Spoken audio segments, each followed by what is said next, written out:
The next morning, Emily was waiting outside my office before I had even finished my coffee. She looked like she hadn't slept. Neither had I. "Dad," she said quietly, "I need the truth." I unlocked the office door. She followed me inside.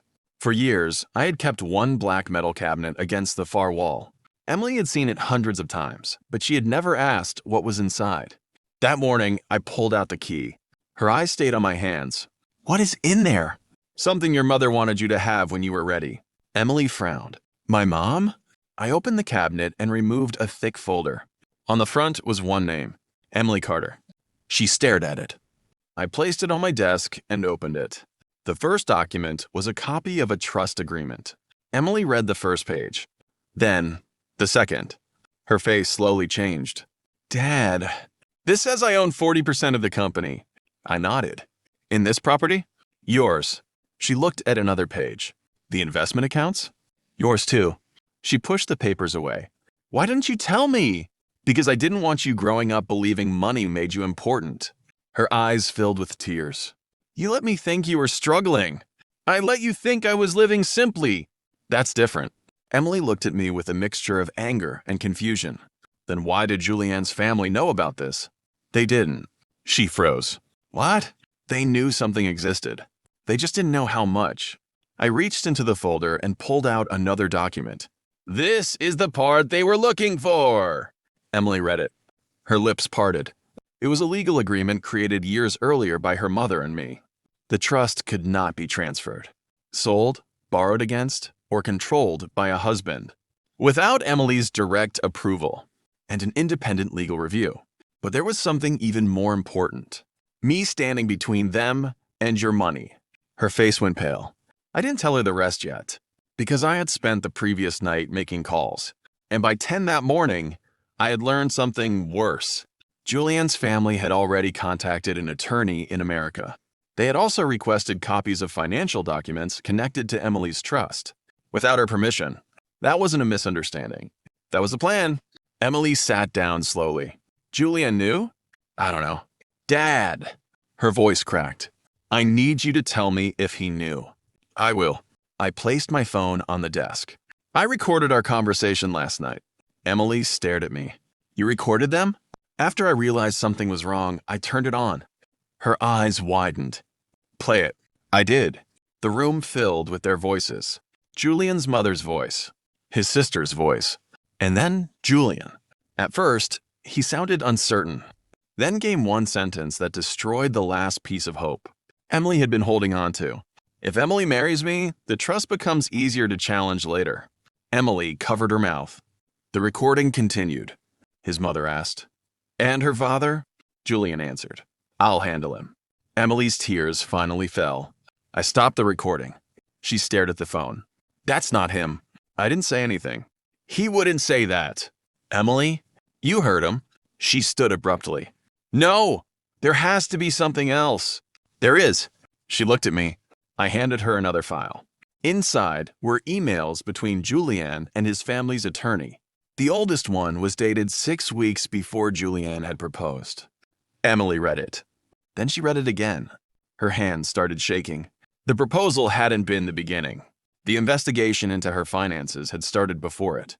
Julianne had been asking questions about her family, her father's company, and her inheritance long before Emily ever knew what the trust contained.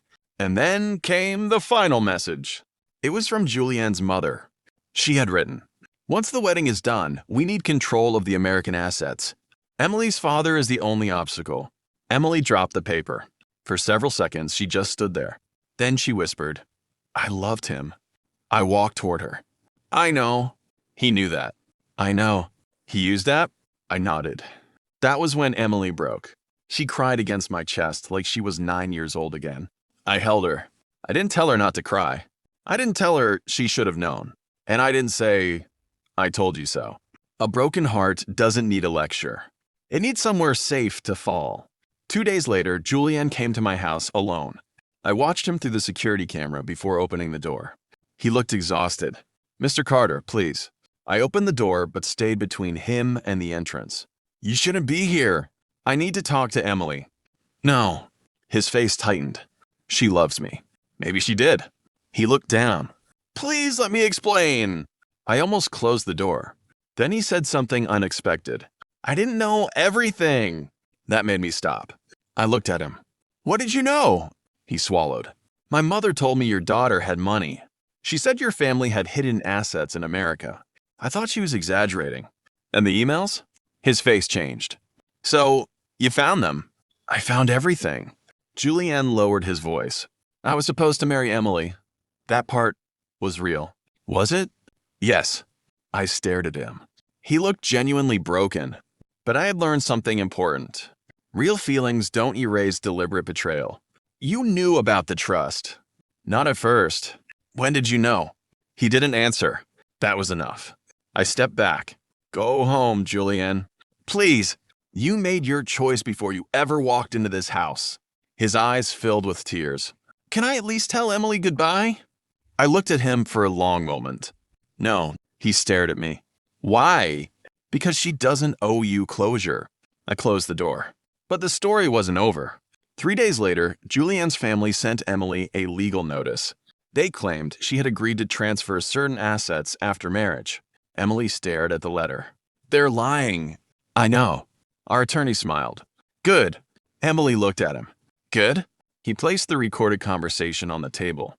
Because now they have put their claim in writing. That was the moment their plan turned against them. The lawsuit they had started to pressure. Emily gave us access to records we couldn't have demanded before. Bank transfers, emails, attorney communications, property searches. And then we found the biggest surprise. Julian's father had already moved money through an American company registered under a different name. The money came from several investors. And one of those investors had ties to a company that had been trying to buy one of my largest properties for years. Emily looked at me. This wasn't only about my trust. No, my attorney turned another page. They wanted your father's land, too. That was the final piece. Julian hadn't simply been trying to marry into money. His family had been trying to gain access to a major commercial property I owned. They needed Emily because her trust controlled. Part of the holding company connected to it. Suddenly, the strange questions made sense. The wedding wasn't the prize. The wedding was the key. We took everything to court. Julian's family arrived with expensive attorneys, confident faces, and the same attitude they had carried into my dining room. They believed they were dealing with an old American businessman who didn't understand their world. They were wrong. The judge reviewed the trust documents, then the emails, then the financial records. Finally, our attorney played the recording. Julian's mother's voice filled the courtroom. Then his sister. Then Julian. When the recording ended, nobody spoke. The judge looked toward their attorney. Do you dispute the authenticity? The attorney stood. He looked at his clients. Then back at the judge. No, Your Honor. That answer changed everything. The judge ruled that Emily's trust remained completely protected. The attempted transfers were blocked. The financial claims against Emily were dismissed. The court also ordered an investigation into the unauthorized access of her financial records. But the most painful moment came when Julian's mother was asked to explain why she had discussed making me appear mentally incapable. She couldn't. For the first time, she had no clever answer. The woman who had once looked at me like I was beneath her sat silently in a courtroom while everyone heard exactly what she thought of us. But I didn't feel victorious. Not really, because Emily was sitting beside me, and she was crying. After the hearing, she asked me to walk with her. We stood outside the courthouse. She looked at the building behind us. Dad? Yeah? I thought getting justice would feel better. I looked at her. Sometimes justice doesn't feel good. Then what does? I've thought about it. Knowing you don't have to live with people who make you question your worth. She leaned against my shoulder. I almost married him. But you didn't? I almost gave him everything. No. She looked up. You didn't give him anything. That night, Emily returned to the house where she had grown up. She walked into my kitchen, opened the refrigerator, and stared inside. Then she laughed through her tears. Dad, what? You still have that terrible mustard. It's good mustard. It expired 8 months ago. I looked at the bottle. She looked at me. For the first time in weeks, we both laughed. And somehow, That laugh meant more to me than the courtroom victory. Months passed. Emily canceled the wedding. She stopped speaking to Julianne's family. She also made one decision that surprised me. She didn't take the money from her trust. Instead, she started working in the company. Not because she needed the money, because she wanted to learn what I had spent my whole life building. One afternoon, she came into my office holding a folder. I found something. I looked up. What? She placed an old photograph on my desk. It was her mother and me, standing outside our first little house. Emily smiled. You kept this all these years? Of course. She turned it over. On the back, in her mother's handwriting, were 6 words. Make sure she knows she is loved. Emily's eyes filled. You never showed me this. I wasn't ready. Are you now? I nodded. She hugged me. And for a while, neither of us said anything. Then Emily whispered, Dad, I finally understand. Understand what? Why, you never told me about the money. I smiled. What? You weren't hiding wealth from me. I looked at her. You were protecting me from it. That sentence stayed with me. Because she was right. Money had never been the most valuable thing I could leave my daughter. It was the lesson. People will sometimes judge you by what they think you have. Some will love you for what they believe they can get from you. And some will smile at your dinner table while speaking badly about you behind your back. But the people who truly love you won't need your money, your name, or your possessions. They will simply want you. A year later, Emily married someone completely different. His name was Daniel. He knew about the trust. He knew about my company. He knew exactly how much money Emily had. And strangely enough, he never once asked about any of it. Before their wedding, I pulled him aside. I need to ask you one thing. He smiled. What? If Emily lost every dollar tomorrow, would you still marry her? He didn't even pause. Mr. Carter, I'd marry her if she had nothing but a backpack and a bad attitude. I laughed. Emily, standing behind him, shouted, I heard that! Daniel grinned.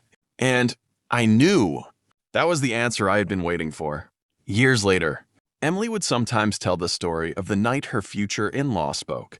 French in my dining room. She always ended it the same way. They thought my father couldn't understand them. Then she'd smile. But my father understood every word. And whenever she said that, I remembered the fear I had felt that night. Not fear of losing money. Not fear of losing property. I was afraid my daughter had trusted the wrong person. In the end, she lost a fiancé, but she didn't lose her future. She gained something far more valuable. The courage to walk away when love came with a price. And I learned something too. You don't protect your children by making every decision for them. Sometimes you protect them by giving them the truth, standing beside them while it hurts, and letting them choose themselves. Because the greatest revenge isn't watching the people who betrayed you lose everything. It's watching the person they tried to destroy build a beautiful life without them.